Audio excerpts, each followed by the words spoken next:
Out of the Blue, proudly brought to you by Banrock Station. Another surprise! Out of the blue. You want that with fries? Out of the blue. Come with me across the sea. On another view. We're gonna cook for you. Nothing but blue skies! Out of the blue. You want some chili with those fries? Out of the blue.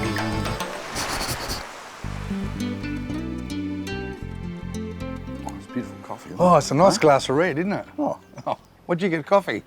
Hi and welcome to another episode of Out of the Blue. Well, today's program comes from Banrock Station Winery in our beautiful South Australian Riverland. And Michael, it's glorious. Look at the view behind. It is stunning. It's like a painting. This is where the Mallee meets the Valley Trail. Did you know that? I didn't know that. Well, I just read on the sign here. It's a big show. What are you going to cook for us Well, today? I'm out hunting and gathering, and knowing us, we'll be gathering more. Going to go out and get a Murray Cod or two, and hopefully a bucket of yabbies for our recipe in an Asian broth. How's that, Mickey? I know, but what about these? Jam and a big dollop of fresh farm cream. Oh, go ahead. Anyway, bon appetit. Hang and around. come and see us after about a half an hour. How good that? There's no hope for us. Absolutely no hope. Those scones, oh, delicious. But let me tell you a bit more about where we are. Banrock Station is on the River Murray, just a bit out of Kingston. It's about 2.5 hours drive from Adelaide, and Banrock is a well-known winery and a popular tourist destination with its famous wetlands and this fantastic view from their cellar door.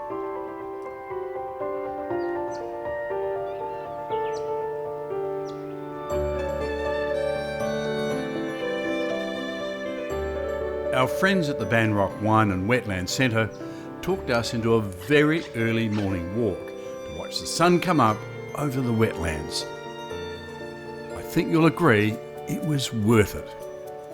Hey, I got up early this morning. The rangers said the sunrise is just spectacular at this point, and it really was.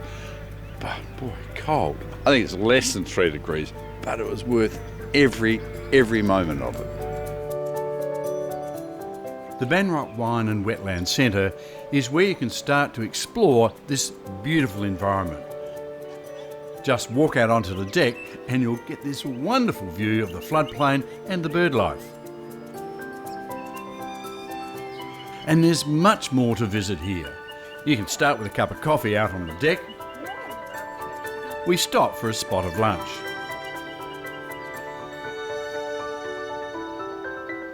The Banrock Station vines are grown right next to the River Murray and the wetlands. It's perfect conditions. We get adequate sunlight, so we always have good ripeness. We don't get a lot of rain, but we get rain when we really need it. Lots of sun, and that means you get beautiful ripe flavours, and we grow all the noble varieties, the Cabernet Sauvignon, Shiraz, Chardonnay, but we're also finding now that the Mediterranean varieties grow really well here. The Boardwalk series that's available at cellar door only. So something special for people when they visit the Wetland Centre.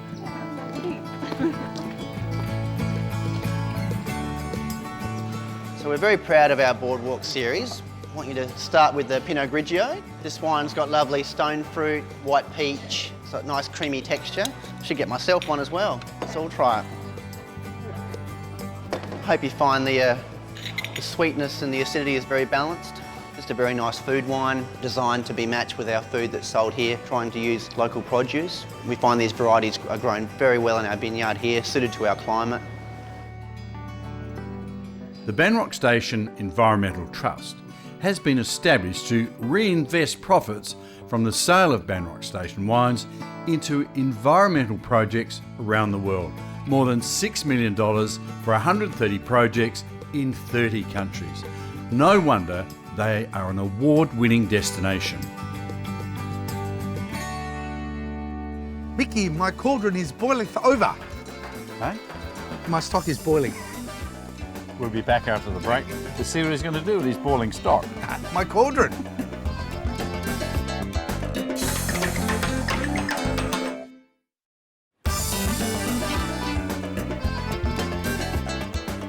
Now, Michael, how did you make the stock? Well, I'm glad you asked me that question, Mark. It's a very important question, and hopefully I'm going to give you a good answer. I use mushrooms, I use onions, I used vegetable oil, and I used lemongrass. Homemade chicken stock, which I put in. I infused it with lemongrass, some lime juice, a bit of ginger, and muscovado sugar, which is sugar with molasses. apple oil. You can use brown sugar or raw sugar. And I made the stock, infused it, Now, and my your poured stock is boiling. and I got these Asian greens. You're just going to wilt the Asian which greens. I'm going to wilt. There we are. There you are. Okay, look at that. That's wilting. Now, the Asian greens, there's dozens of them, seriously, including things like coriander and cress. But it's sort of an Asian spinach, an Asian cabbage. They're easy to grow, and the cooler months is generally the best time to grow them. I need the seafood to cook. Can you hold it? Now, I'm going to ask you questions about Asian greens. I will. When can you grow them? Through winter. He's very good, isn't he? You like that? Huh? He's very good. This is a dish that Banrock is famous for. Okay. It's the dish of the week, and that was an Asian broth. And it was a fish sauce and the soya sauce that was in the broth, and also the onions, how we use the onions. So all you can do is, all I had was a bit of oil. I'm just working this yabby meat and also barramundi. So I've got fresh water. It smells You like really, that? really lovely. So it won't take me long. See? You know what you haven't got in here? What's that? And I'm not going on about it. Chili. But chili. You could add a little bit of You chili. can. You I know they said- don't in the dish, but I'm sure that. Oh, look at that. Put that on top. Oh, Michael. That little bit of lovely yabby. I think You like that? you could have done it again. Oh, Mickey, I just want to please you. I really want to come back next week and work on the show again. Well, there's a Am I- score being kept. Oh. All we need to look do at that. is garnish it. With? So you got some of coriander and chili. You thought I didn't have chili, didn't you, Mickey? Mickey, look at that. Look at that. And you know, I didn't do this because Beck in the kitchen did it. She done little curls. Yes. And you know how she did it? Little curls. Little curl. She put it in water, ice water. Oh, okay. So there we are. There's our dish in Asian broth and the seafood or the market fish of the week. So Michael's made this fabulous seafood dish, barramundi and yabby, with a bok choy broth, and I think it's going to go splendidly with our Fiano. The texture of this wine should match it perfectly. Delightful. Cheers. After the break, I'm going to show you how to cook a Murray cod, Asian style. But firstly, I better go and catch one. Well, you know our track record, but I've got an idea how to get a Murray cod, and there's the idea.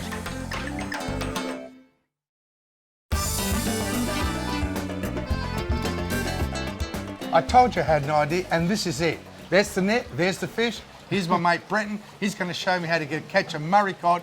Brenton Parker grows his beautiful Murray cod out here in the Riverland. Brenton, how long have you been doing this for?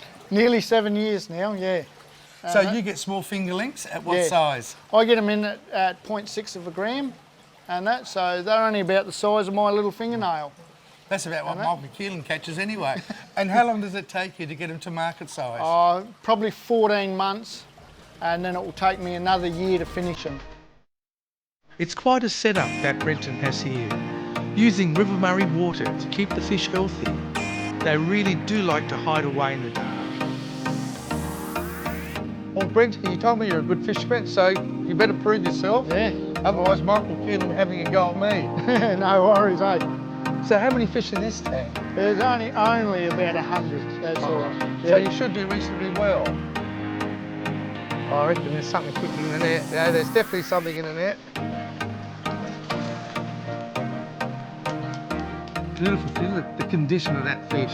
You can actually tell there's no marking on the fish. These cod are the prized wild caught fish in the River Murray system, but their numbers have been declining drastically ever since European settlement. PIRSA, Fisheries and Agriculture, are trialling a release of 100,000 Murray cod fingerlings in an effort to restock parts of the river system. Pretty exciting. Native fish species used to be really popular among consumers in Australia, and to the point where in the early to mid 1900s they were really abundant on the Adelaide fish market. Since then, the abundance of those species has declined for a whole range of reasons. People like to blame carp for all the problems in the river, but it's really one of the contributing factors, along with habitat degradation, which has been a big one for Murray cod. So Murray cod is an icon of the River Murray. It's the largest native freshwater fish that we have. They can grow over 1.4 metres, over 40 kilos, and the oldest Murray cod that's ever been found in Australia was 48 years old. So they're a pretty amazing fish. In an effort to give them a bit of a leg up, PIRSA has been working with recreational fishers and RecFish SA and our scientists and our environment department to start a trial stock enhancement program for Murray cod. The first part of that was in February this year. We released 100,000 fingerlings into the River Murray. What we're hoping to see is that those fish survive and thrive in the river and then start contributing to the adult spawning population and just try and give them a hand until the environment's better and until the population's at a level where it can replenish itself. So with the efforts of people like Brenton and our scientists, we should be able to continue to enjoy Murray cod well into the future. Now, Banrock Station is not only a place where you can come and enjoy the winery and the vineyards, but it's also a place where you can explore the environment. And this boardwalk is part of an 8-kilometre loop that you can walk on and see the wetlands, all the plant life and the bird life. So let's go exploring. The wetland complex is on the floodplain adjacent to the River Murray, and it's an internationally important wetland site. And I'm getting a guided tour from Christophe and Tim. Now, Christophe, exactly where are we in Banrock Station? We are on the long boardwalk. That's about 600 metres of boardwalk above the wetland, in the heart of Banrock Station wetland. And Tim, what can we expect to find here in this wetland? We've got about 180 species of birds you can find here, so you're quite likely to see some of those, especially things like pelicans and swans. But there are some friendly snakes that like to hang around the boardwalk too. The most obvious species are the birds, water birds, and then we see a bunch of frogs, even snakes, iguanas. It's a rare opportunity for me to learn from these local experts who clearly have a passion for the preservation of the wetlands and its plants and animals. Now, Tim, I notice what I would call duckweed is quite heavily growing here and almost obliterating the water. Is that good or bad? From an ecology point of view, it's very valuable for wetlands like this. It provides a bit of habitat for our fish and our frogs to hide out underneath. And some of the water bugs that would live in the wetlands would be hiding in amongst that too. So. And Christophe, it's amazing these gum trees are so healthy growing in water. That every 2 years we drain completely the wetland. So the trees get a good drink a year, and the next year it's dry. It's dry. Yeah. So, Tim, what's under here? What's swimming around we can't see? Well, would there be crawling around? There'd be some yabbies crawling around on the bottom. So because the wetland's fairly healthy, Christophe's talking about the wetting and the drying, so things like yabbies would be coming out of their holes and gorging themselves on that. So you'd have lots of those, quite a few little fish species too. That's so quiet here today. Yeah. The birds and gentle breeze going through the tree. You could sit here for hours, seriously, I think you might. The boys tell me we can get to a bird hide for a better view of the birds. We got a bird hide. That's one of the 5 bird hides spread around the wetland, Banrock, where people can come and watch birds. What's the line here? Is that the... That's the level that the waters got to in 2011 when all that water came down the river. Yeah. So it's quite surprising how high it came up. Oh, that's incredible. Yeah, we wouldn't be swimming now. Yeah. Dog paddling. Christophe, it's so peaceful and quiet here. Yeah, and it's a beautiful sight, and the water is like a mirror. You see a couple of swans there feeding in front of the hide, and in further distance some pelicans. And you can just stand here and often if you make no noise at all, you could probably count 15 to 20 different birds just from the noises that you can hear.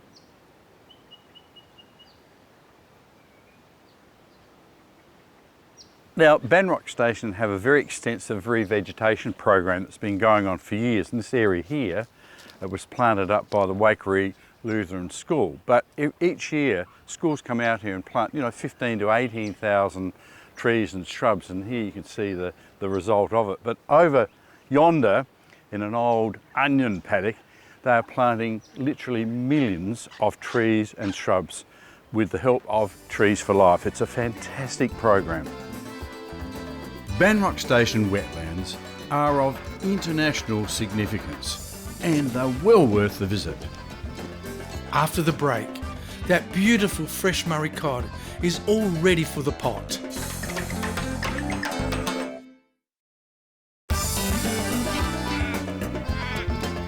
That's the beautiful Murray cod that came from Brenton's farm. Have a look at that, beautiful fish. It is superb. I need for you to salt it. Okay. I'm going to have a bit of greens because we're going to steam this fish Asian style. So I'm going to put coriander. Yep. I've got these things of the tops of the spring onion. I've got some lemongrass.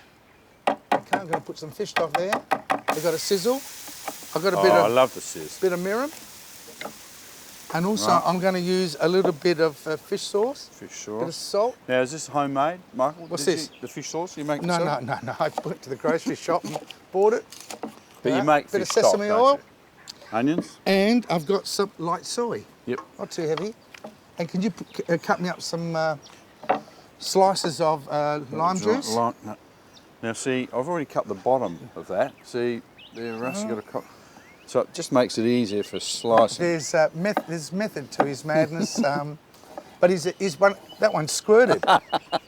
We all should be growing limes. I know. They're so easy. Are they easy to grow? Oh, Michael. Hang on. They are so easy. This is a Tahitian lime. Is it? Okay. Yep, it's really... Oh, and Michael. Oh. Must forget the Pinot Grigio. Oh. Beautiful wine here from Banrock Station. Yep. Bit of white wine, because the liquid I'm using is to steam. Oh, chilies. There you are. Bit of chili. Now, I want you You haven't got an easel. How do you know? I'm creative. What about some garlic? Yes, I put... Now, see how I made slivers of garlic? I know, you did really good. I thought that'd be really good for... Now, if you can see that, see the bed? Okay. Now, can you bring me the fish? And you need to curl it because it's a big fish. It's a beautiful fish. And just curl it. See, I'm going to rest it, see, on its wings. So all those flavours can go through. That? Yep. I'll just flare it open. There's a good boy. A good fish. A good fish. Now, what I'd like you to do, if you don't mind, is to put a couple of drops of sesame oil and just rub it over. Just a couple of drops. Just a bit strong. I'll just let it go. See how I cut slits? Yes. Yeah, and you ask me why? Because that'll cook quicker, and you can also tell when the fish is cooked. And this is a bit of fish sauce? A bit of fish sauce, just a little bit. And that's just salt. Say when? Just a little bit. So it drizzles either side, good. That's it, that's plenty. Michael. Okay, and what else? What else we got? And now, can you give me the coriander? Coriander. And put over the top, just over the top. And can you squeeze a bit of lime juice? Lime juice. So all this, we're dressing it up. And the other thing we do, you know those red chilies? Yes. Okay, then put the lid on top. Oh, that's fantastic. And we're going to let that, all that's going to steam. That size fish, I reckon it's, and plus we got the wind factor here, I reckon that'll be about 30 to 40 minutes.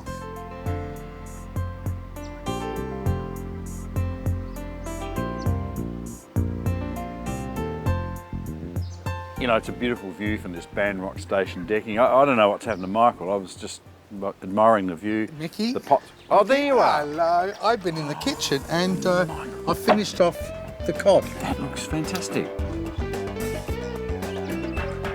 That's our program for today. Thanks for joining us. And like us on Facebook. And visit our website, outofthebluetv.com.au. See you next time. See you. Nice of you to join us. Thank you very much. It's a pleasure. It's a pleasure. Say good day, Mum and Dad.